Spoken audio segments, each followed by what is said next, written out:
오늘은 창세기 12장의 말씀을 보도록 하겠습니다. 이 창세기는 모든 시작의 근원을 우리에게 가르쳐주는 말씀인데요. 태초에 하나님이 천지를 창조하셨습니다. 말씀으로요. 세상의 인류의 시작을 우리에게 알려주는 책이고요. 그 다음에 에덴 동산에서 범죄함으로 인간의 죄가 시작된 것을 우리에게 가르쳐줬고요. 그 다음에 에덴 동산에서 쫓겨났던 아담과 하와를 통해서 인류가 번성되는 그 과정과 그 다음에 바펠탑 사건과 그리고 인간들이 반복적으로 짓는 죄로 인하여 결국 하나님께서 심판할 수밖에 없는 그런 상황에 이르게 됩니다. 그래서 심판을 가르쳐 줬고요.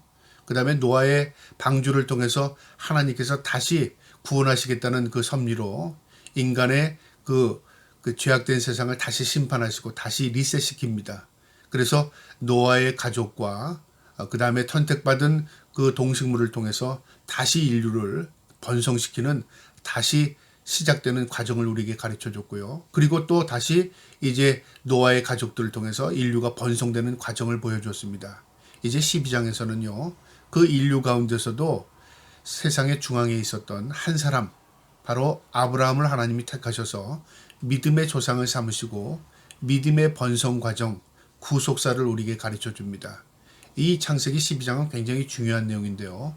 믿음의 조상이었던 아브라함이 어떻게 하나님 앞에 택함을 받게 되고 그의 택함의 선택을 통해서 하나님께서 어떻게 믿음의 조상으로서 하나님께서 번성해 나가는 그 놀라운 섭리의 과정을 우리에게 가르쳐주는 내용입니다. 오늘도 이 말씀을 통해서 사랑의 하나님 그리고 우리를 택하신 그 하나님의 놀라운 섭리를 깨달을 수 있기를 주님의 이름으로 축복합니다.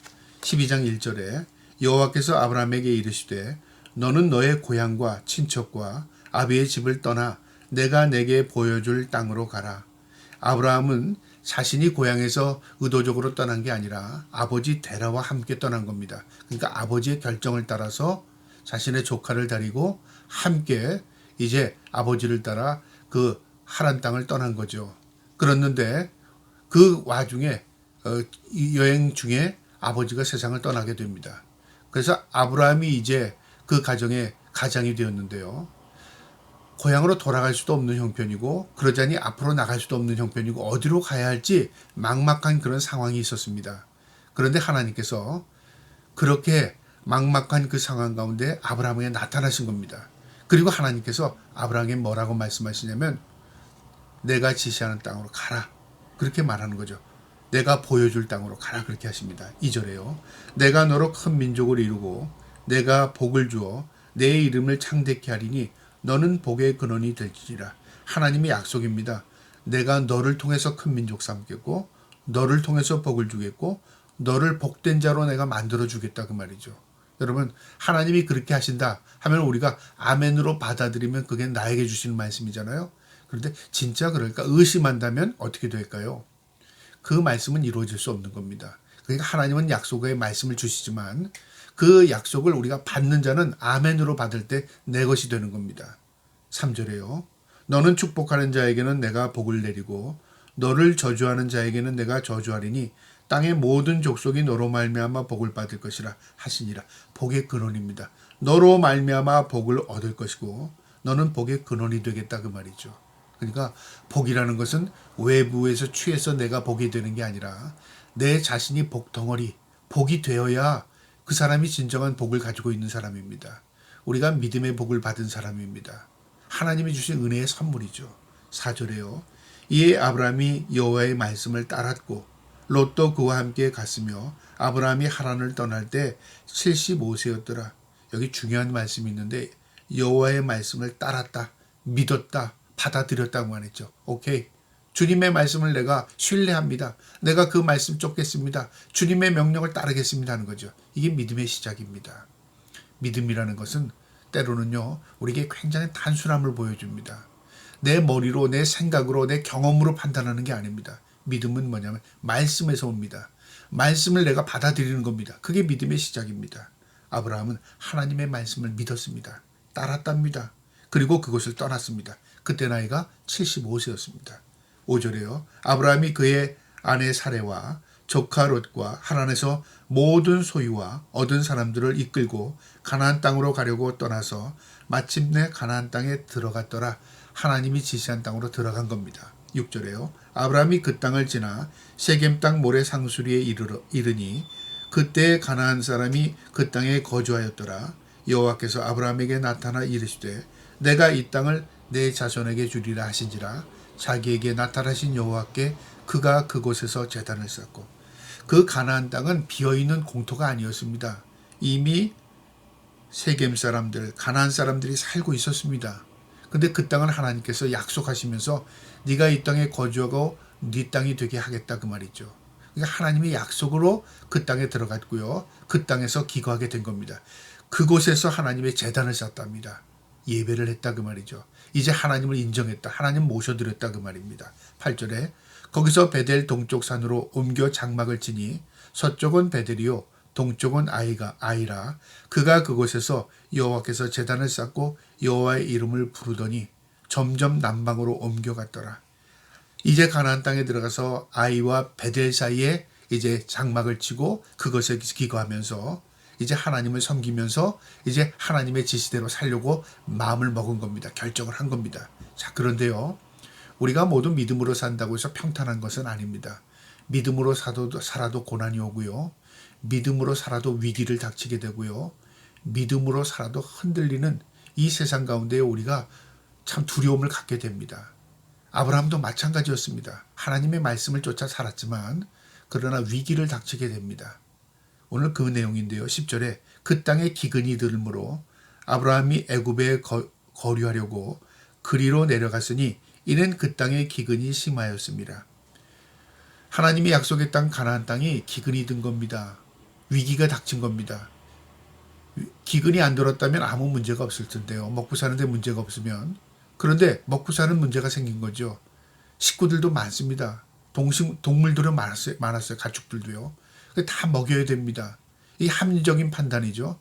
그래서 아브라함이 합리적인 판단을 할 때 남쪽으로 내려가면 애굽이란 땅 가까이 가면 거기는 곡창지대니까 우리가 먹고 사는데 문제가 없겠다. 그렇게 판단한 거죠. 그래서 결정을 할 때 하나님께 묻지 않고 자기의 생각대로 논리적인 생각으로 남쪽으로 내려간 겁니다. 여러분, 우리의 논리적인 생각이요, 때로는 하나님의 뜻을 저버릴 때가 있어요. 그러니까 논리적인 게 틀리다, 그게 잘못됐다 그렇게 생각하기 전에요, 하나님께 묻는 게 있어야죠. 하나님, 내가 지금 하나님이 약속대로 이곳에 기거했는데 위기를 닥쳤습니다. 하나님 어떻게 할까요? 근데 묻는 과정이 아브라함에게 없었습니다. 어쨌든 아브라함은 합리적인 생각을 가지고 남쪽으로 내려갔습니다. 11절에요. 그가 애굽에 가까이 이르렀을 때에 그의 아내 사라에게 말하되 내가 알기에 그대는 아리따운 여인이라 애굽 사람이 그대를 볼 때 이르기를 이는 그대의 아내라 하여 나를 죽이고 그대는 살리리니. 이 아브라함이 무슨 생각을 하게 되냐면 남쪽으로 내려가면서 그곳에는 큰 도시가 있고 왕이 있는데 내 아내를 빼앗기면 어떻게 될까? 만약에 내 아내라고 말하면은 그 사람들이 내 아내를 뺏기 위해서 나를 죽이게 될 거고, 그렇게 되면 아무 의미가 없다 그 말이죠. 그래서 아브라함이 또 논리적인 생각을 한 겁니다. 당신이 내 동생이라고 말하면 우리 가족이니까 죽이지 않을 거라 그렇게 생각한 거죠. 그러니까 무슨 생각을 한 거냐면 자신이 살기 위해서 방법을 생각한 겁니다. 그러니까 위기 앞에 먼저 대처를 한 거죠. 근데 이것도 하나님께 묻질 않았습니다. 그리고 또요, 그런 일이 당할 줄 알았다면요, 그 길을 피할 수 있었을 텐데 그냥 자기 생각대로 될 줄 아는 거죠. 자, 그런데 13절에 원하건대 그대는 나의 누이라 하라. 그리하면 내가 그대로 말미암아 안전하고 내 목숨이 그대로 말미암아 보존하리라 하니라. 여기요, 참 성경 말씀이 우리에게 주는 교훈이 있는데요. 내가 안전하고 내 목숨이 그대로 말미암아 보존되리라. 다 자기중심적이죠. 아내를 빼앗기는 거 생각하지 않고요. 내 누이라고 하면 내가 죽지 않을 것 같고, 내가 누이라고 하면 내 목숨이 유지될 것 같고, 내가 누이라고 하면 내 동생이라고 하면 내가 안전할 것 같아요. 여러분, 우리가 이런 생각을 갖게 될 때요, 생각지도 않은 위기를 닥치게 된 겁니다. 중심이 내가 될 때는요, 결국 위기를 닥칩니다. 우리가 중심을 누구에게 맡겨야 되죠? 하나님입니다. 하나님이 내 삶의 중심이 될 때에 하나님께서 우리에게 한 걸음 한 걸음 선한 길로 인도하시는 겁니다. 묻고 걷고 묻고 걷고. 이처럼 아브라함은요, 하나님의 뜻대로 가나안 땅에 왔지만 위기를 닥쳐서 다시 남쪽으로 내려가면서요.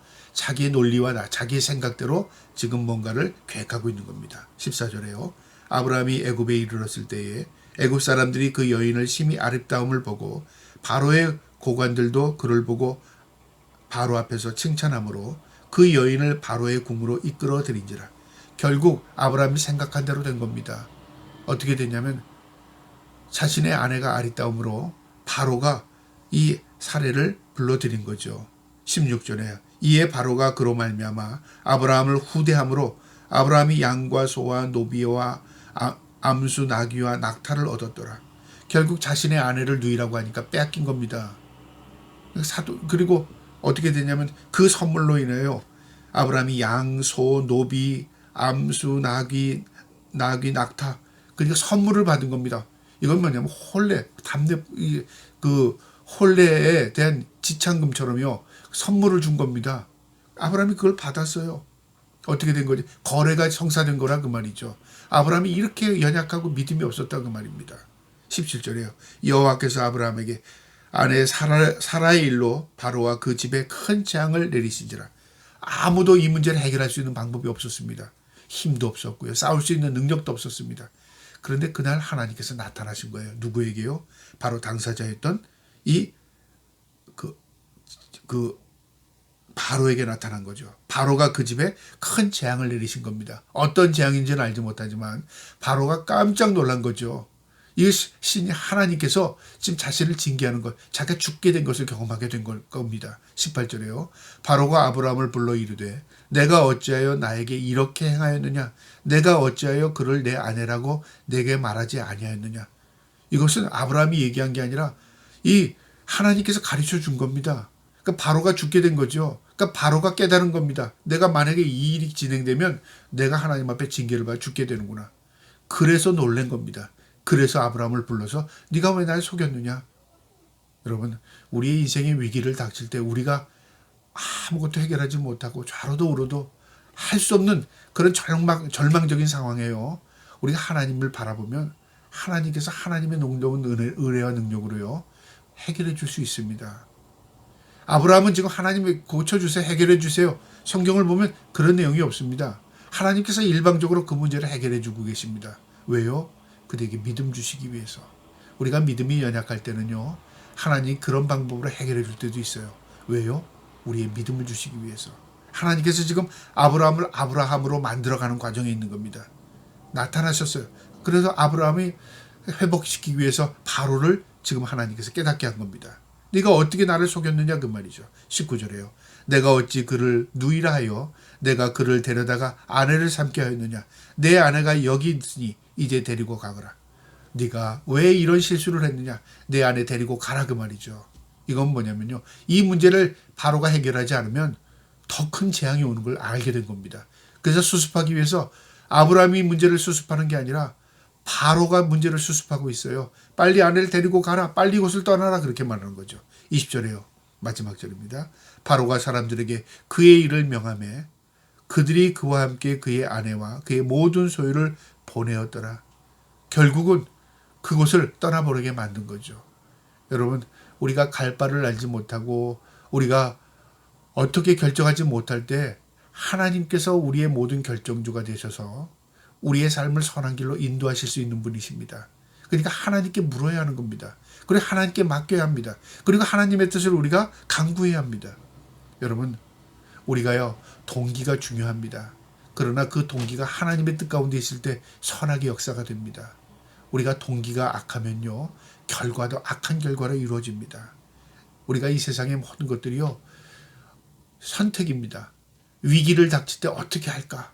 여러분, 위기를 닥칠 때 우리의 논리로 생각하기 이전에요 무엇을 먼저 우리가 생각하고 간구해야 하냐면 하나님의 뜻을 묻고 하나님의 뜻 가운데 간구해야 합니다. 그리고 결정하지 못할 때 하나님의 뜻 가운데 그것을 결정할 수 있도록 하나님께 맡길 필요가 있습니다. 하나님께서 우리의 마음을 주장해 주셔서 선한 길로 인도하실 줄 믿습니다. 저와 여러분의 모든 삶 가운데 하나님이 우리의 삶의 주인 될 수 있기를 주님의 이름으로 축복합니다. 아멘.